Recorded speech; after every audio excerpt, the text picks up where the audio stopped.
Hello, everyone, and welcome to the Journey Out podcast, where we were designed to be the helping hand for everyday people who are on their Exodus journey.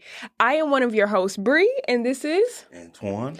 And this month is Health Literacy Month, and so we're continuing to dive into this, but today we will be talking about long-term care planning, what it is, why it matters, and why you should start today. What is home care? How do I navigate healthcare? What do I do when I feel down and depressed? I'm stressed. Am I enough? What can I do? What is this going to cost? So long-term care planning. So let's talk a little bit about that, what it is, like we said, why it's important. So nearly 2 out of 3 Americans will need assistance with activities of daily living. So things like bathing, mobility assistance, walking, dressing at some point in time in their lifetime due to disability or an illness, right? So long-term care planning, as defined on my handy-dandy note sheet, is a range of services and supports to meet health or personal care needs over an extended period of time. So the reason why long-term care is important is because it provides solutions to unforeseen problems that can happen at a later date in time. Again, I don't know what I'm going to be like at 65, right? So it's just planning up until that point. I don't know what I'm going to be like at 65. Well, you know, that's right around the corner, right? Oh, wow. Really? Yes. But yes, so I think one of the common misconceptions for me is that, you know, we can wait till later, but it's important to start now. So tell me, what is one common misconception that you have around long-term care? Well, one of the comments, it's a lot of them, right? But one of them is long-term care only happens in nursing homes, right? Right. Nursing homes is just one of the many options. There's also home care, personal care, where you have a caregiver come in and assist you with activities of daily living.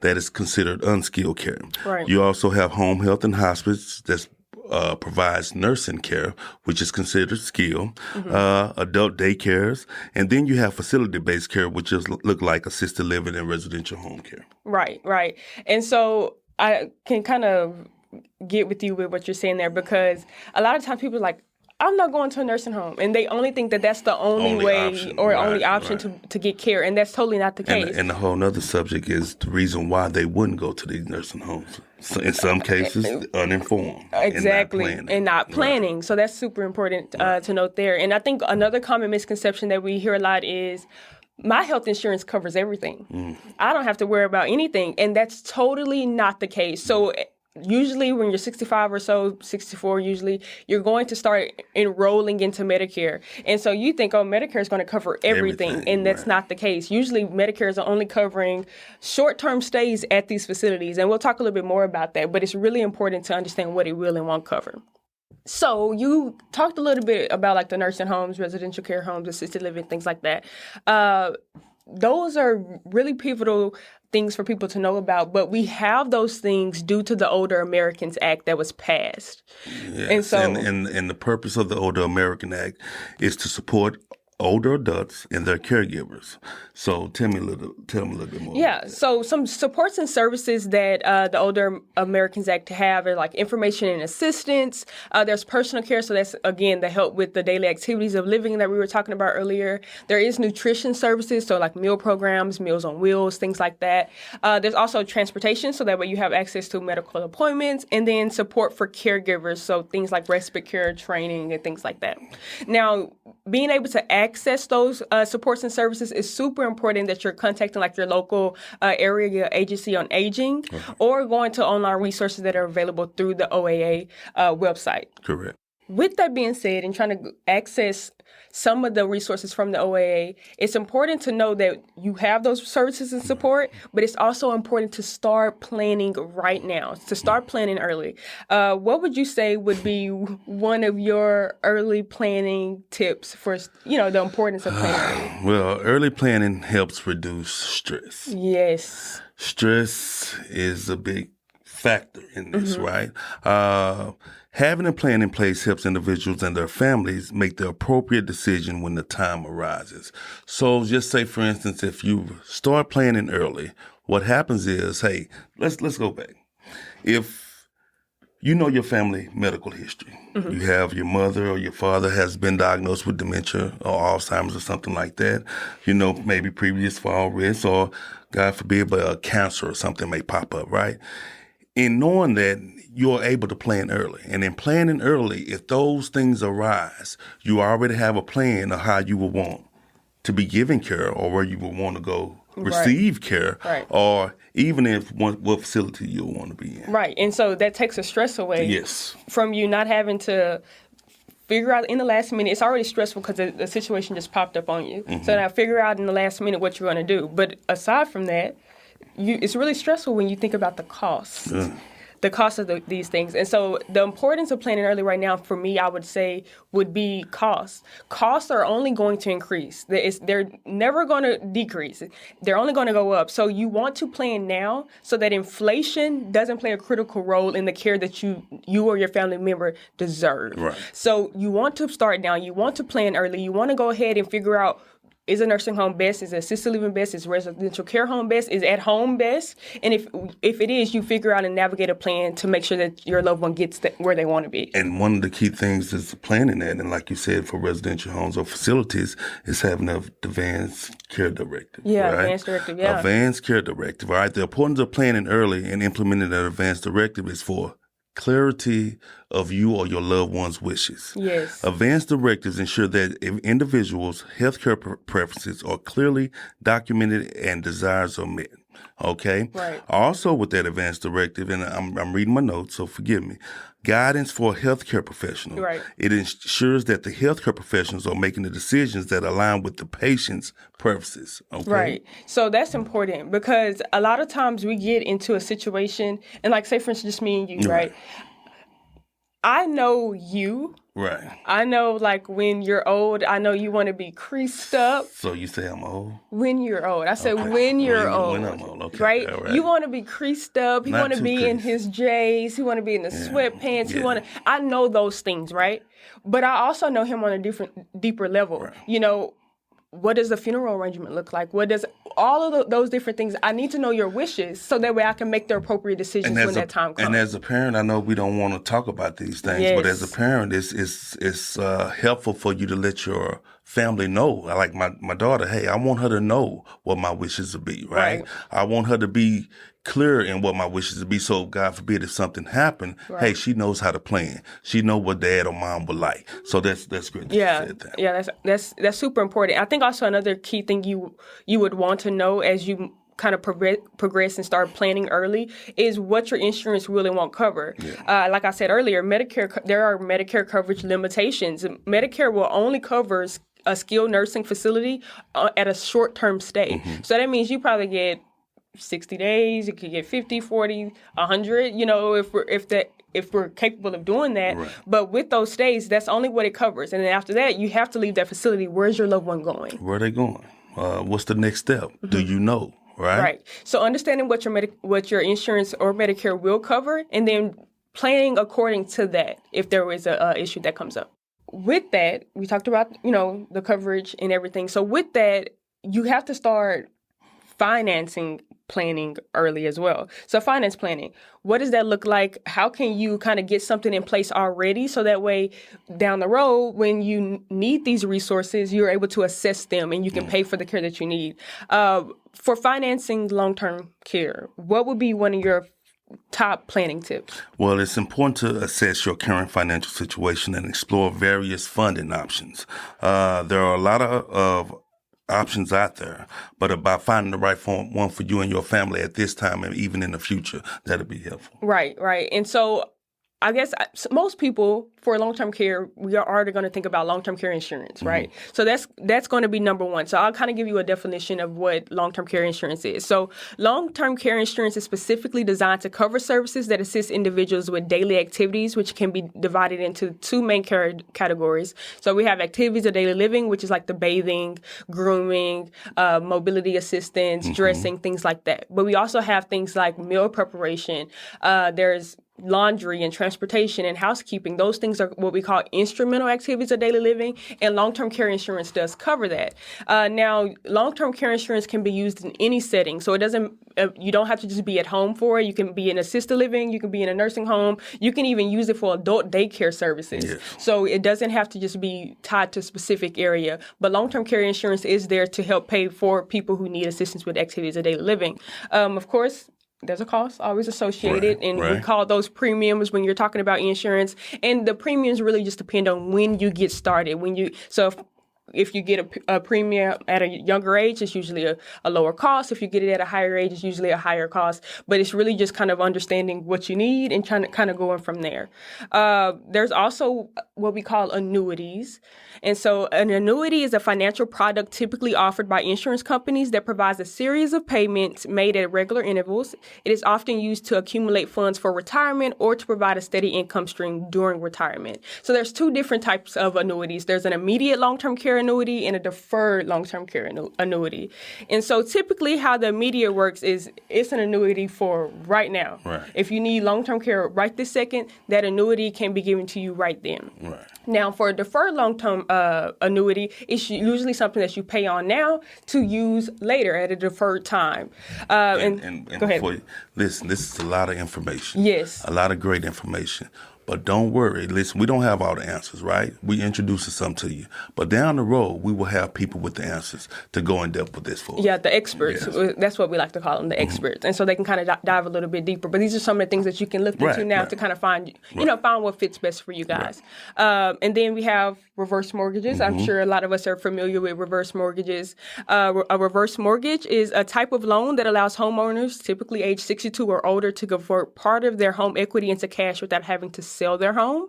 There's different eligibility requirements for that. But again, there's pros and cons to all of these things. So just making sure that we are doing our research and talking with the professional that can kind of help us do these.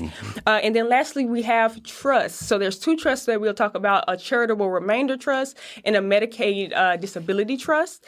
So with the charitable trust, it is a type of irrevocable trust designed to provide income to the donor for a specified period, with the remainder of the trust assets going to a designated charity upon passing. And then we also have a Medicaid trust. And with the Medicaid trust, it's often referred to as a special needs trust. And it's designed to allow individuals with disabilities to maintain eligibility for Medicaid and other government benefits while holding assets, which is like truly important. Right. And I'm gonna be honest, I don't think I even knew about that type of trust. So that's super important to learn more about. And so again, you have those type of financial options to help you try to plan for the future. But again, you got to figure out what works best for you and your family. And as you go down this road, it's a lot that you won't know about, right? And it's a lot that we didn't know about, but we had to go down this journey, right? And so this is why we're here, right? To help you start planning as soon as possible, so if a situation arises, you'll be more prepared for it. We talked about ways to kind of plan early. We talked about things you want to have when you're looking for some assistance as you get older. We also talked about residential homes. We talked about nursing homes. We talked about probably staying in the home. And so if staying in the home is something that your loved one wants to do, you have to be prepared for that. I mean, right now we know 70 million Americans choose to age in place currently. That means they want to stay home. They want to live in their homes as long as possible and receive the care that they need there. There are multiple benefits to aging in place. Yes. I mean, from it just being a familiar environment for one, but also there's independence and autonomy that still remains when, they have care at home. With the care in the home, it's more personalized. Yes. And there's also improved health outcomes when you have a caregiver or some agency coming in and assisting them inside the home. But I think one of the big things that we have to remember is they can stay home. That's important. But the home has to be safe. Yeah, can they stay home safely? Yeah, it has to be safe. So in order to stay home safely for your loved one, I think you will need home modifications, such as ramps, grab bars, improved lighting in the outside and inside, right? Medical alert. Chain necklace or something like that to help if something happens. If that person fall, they can hit that medical alert. And also, one thing that we, since they're at home by themselves, and say if they're not with their husband or with their wife or with their kids, what's that? Come on, help me. Cameras. Camera system. A camera system will be great for you if your loved one is staying at home, because now you can monitor your loved one from a distance, right? We have had situations and cases where loved ones have been on the ground for a day or two. Yeah. Right? Or hours in. And they didn't know because, they was trying to call, but they was out of pocket. When I say out of pocket, They wasn't around. They was working. They was at home. They was doing other things. But if something like that happened when you can't get in contact with your loved one, hey, having a camera system at home to where you can see what's going on, that'll be helpful as well. Right. And of course, all things cost, right? Yes. But there are community resources that are able to help families, with some of these home modifications. So there's, like I talked about earlier, the local area agency on aging. They're just a wonderful resource. They come out, they can trim bushes, put in grab bars, put in ramps. They've done it all, so they can do that for you all. And then federal agencies, kind of like the VA. Yes. Veterans, if you're a veteran, you can get home modifications at no cost to you. Yes. And they will cover that for you. So just knowing, again, what community resources are out and there. knowing how to access those resources. And knowing how to access them can get you the help that you need, especially if your loved one's desire is to stay home and you want them to do so safely. We've discussed a lot. Yes. And so I know in the back of everyone's head, it's like, what does all of this cost? No. Camera zoom in. How much does this cost? That's our intro. That's our intro. That's what they want to know.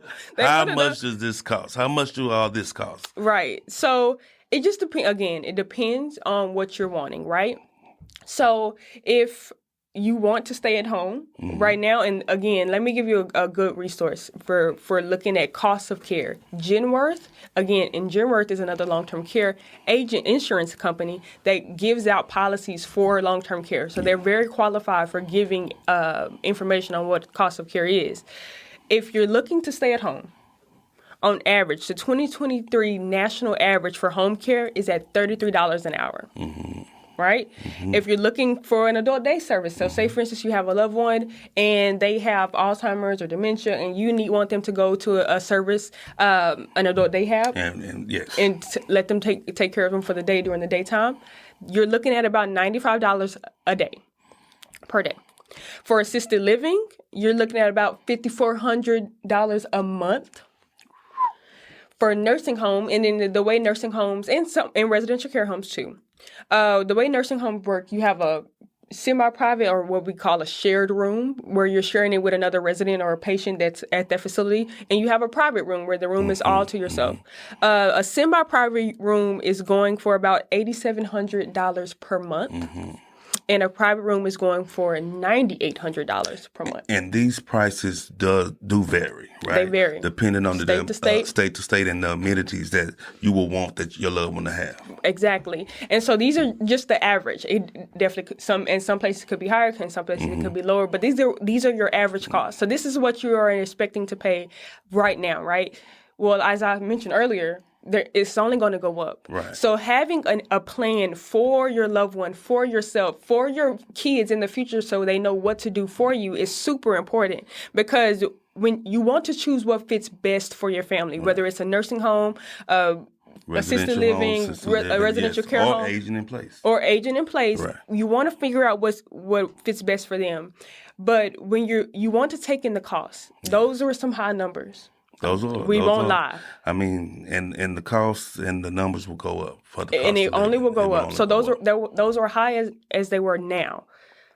But your first concern should always be care. Yes. I know costs play a significant role in care for your loved one. We all know that. Right. But you could end up spending more money and the care, putting them in a place where they are not nurtured. Right. You can have hospital visit after hospital visit after hospital, and it only racks up from there. If you put your loved one in a place where they're not getting the care that they deserve and the care that you expect them to get, because this is your loved one, right?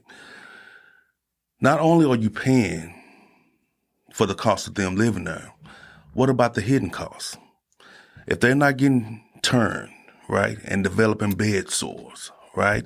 If they not, it's a lot of stuff that goes into this, right? And I'm probably not got off topic, but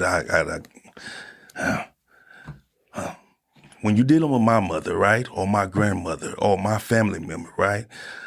When someone comes into our place of business, or they come into our home, or we sign them on as a client, that's my loved one. Right. That's my mother. That's my father. Right. So the love and the care that person get is priceless. It really is. So knowing that company, knowing again, we're talking about planning long term, knowing what's going on and with different facilities, services different and companies, supports. that's priceless because you putting your loved one in someone else's hands.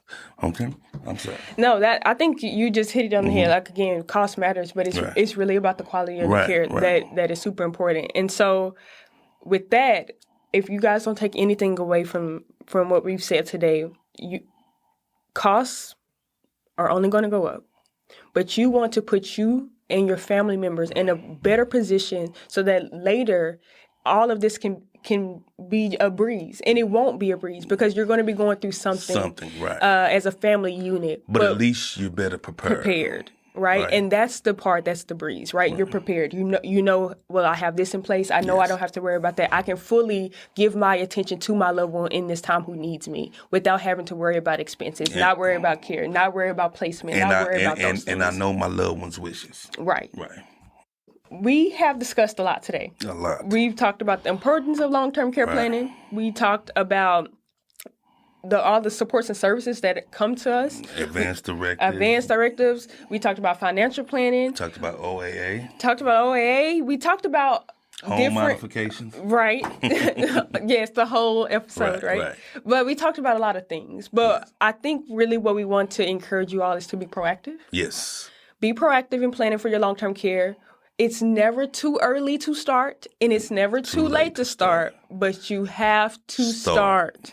And that's what we want to make sure that you get from all of this. We also want to make sure that you are tapped into the local resources that you have. So make sure you're going onto websites like longtermcare.gov for information and planning tools. Also checking with your local area agency on aging for any community-specific services that you need. Also going to the OAA website, the Older American Act website, to get all the other information and planning tools that you need as well, because it's going to be critical as we age and as we continue to age, and that's for all of us. So that's a wrap on today's episode of The Journey Out. Okay. We pray that the things discussed today have been a helping hand for you and the ones you hold close, positively bringing you out of one season to the next, starting your Exodus journey. And remember, what you have learned today is knowledge. Now you can be a resource to your family and your community. Yes, sir. We're out. Thank you.